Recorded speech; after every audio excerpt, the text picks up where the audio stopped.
Assalamualaikum. So, hari ini kita akan bercerita tentang kita belajarlah sikit kan macam mana kita nak menentukan urus niaga berdasarkan dokumen yang kita ada.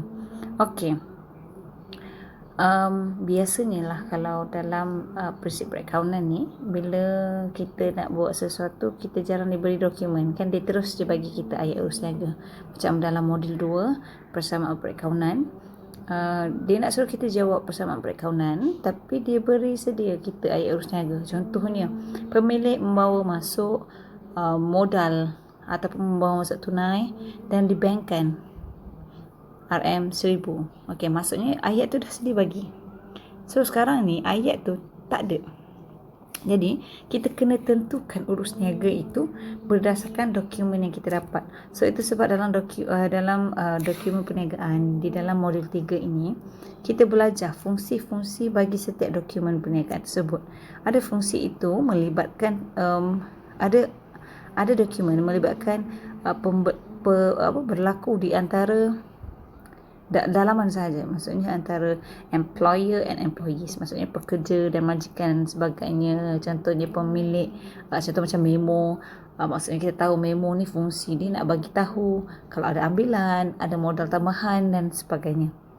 Okey, kalau voucher pembayaran, maksudnya kita membuat perbelanjaan, contohnya macam kita bayar gaji, kadar bayaran, sewa dan sebagainya, kita menggunakan dokumen-dokumen tersebut. Itu maksudnya dalaman lah. Tapi ada juga dokumen yang dikeluarkan berfungsi sebagai menunjukkan urus niaga jual dan beli di antara pembekal dan perniagaan kita, ataupun antara perniagaan kita dengan pembeli. Okey, so dia ada bagi, maksudnya dia ada bagi fungsi-fungsi bagi setiap itu. Ada juga dokumen perniagaan yang kiranya dia tak perlukan rekod. Maksudnya sekarang ni dokumen-dokumen ini kita tahu dia mesti ada yang sebelum, semasa dan selepas. So kita akan, itu kamu dah belajar sendiri, dah baca sendiri and you know. So macam mana kita nak translate ataupun macam mana kita nak interpret kita punya dokumen perniagaan ini. Contohnya, ini macam contoh yang saya ada ini adalah invoice. Okey, kita tahu ni invoice. Okey, pelajar dah sedia tahu bahawasanya invoice ini berfungsi sebagai berlakunya urusan secara kredit. Urus niaga itu secara kredit. Tapi kita nak tahu, adakah kita beli secara kredit atau kita jual secara kredit? Kat mana kita nak tengok? Kita tengok pada salinan ini di sini. Kalau dia ada tulis asal kan. Okay, kalau dia kata asal, maksudnya kita membuat belian. Manakala kalau dia tulis kat sini salinan, yang warna hijau tu kan, dia tulis salinan, maksudnya kita buat jualan. Ada juga cara lain, selain daripada kita tengok ini, kita tengok alamat.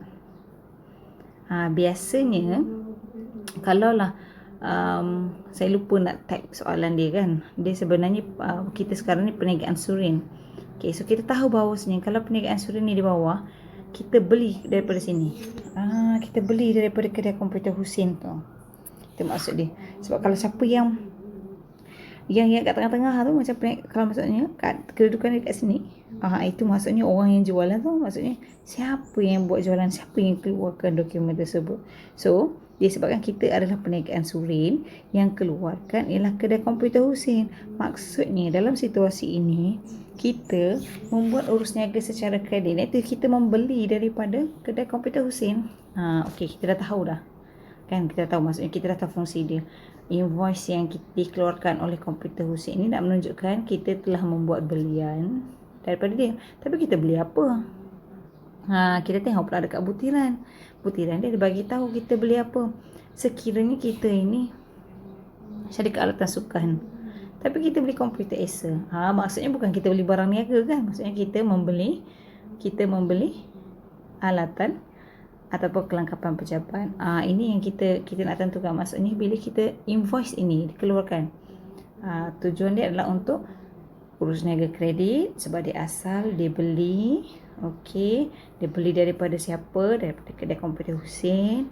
Apa jenis barang dia? Komputer Acer. Okey, berapa jumlah dia? Jumlah dia adalah yang selepas dia diskaun niaga. Jangan ambil RM5,000, ambil harga yang selepas dia diskaun niaga. Apa tujuan diskaun niaga ini? Diskaun niaga ini sebenarnya nak menggalakkan pembeli ini membeli dengan kadar yang banyak. Maksudnya secara pukal. Kuantiti yang banyak lah. Pukal tu macam kuantiti yang banyak. Itu sebab diambil diskaun niaga. Diskaun niaga tak payah catat. Tapi kalau ada satu lagi, ada syarat kat bawah ni, kita tahu invoice akan ada syarat di bawah ni kan. Kalau dia ada diskaun tu, yang itu yang kena catat sebagai diskaun diterima atau diskaun diberi. Tapi kita tak nak, kita not into that lagi.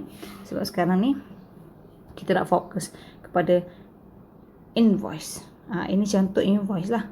Okay. Invoice dan mana tadi?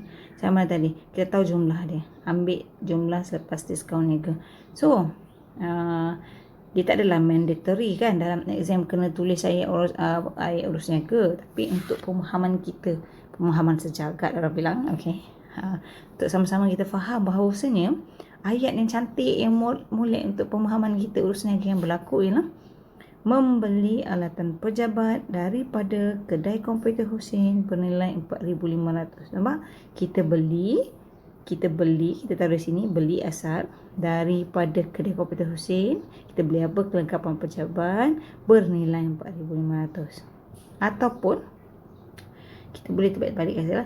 Alatan pejabat dibeli secara kredit bernilai 4,500 daripada kedai komputer Husin. Maksudnya penting ayat itu mencapai maksud fungsi dokumen perniagaan berikut.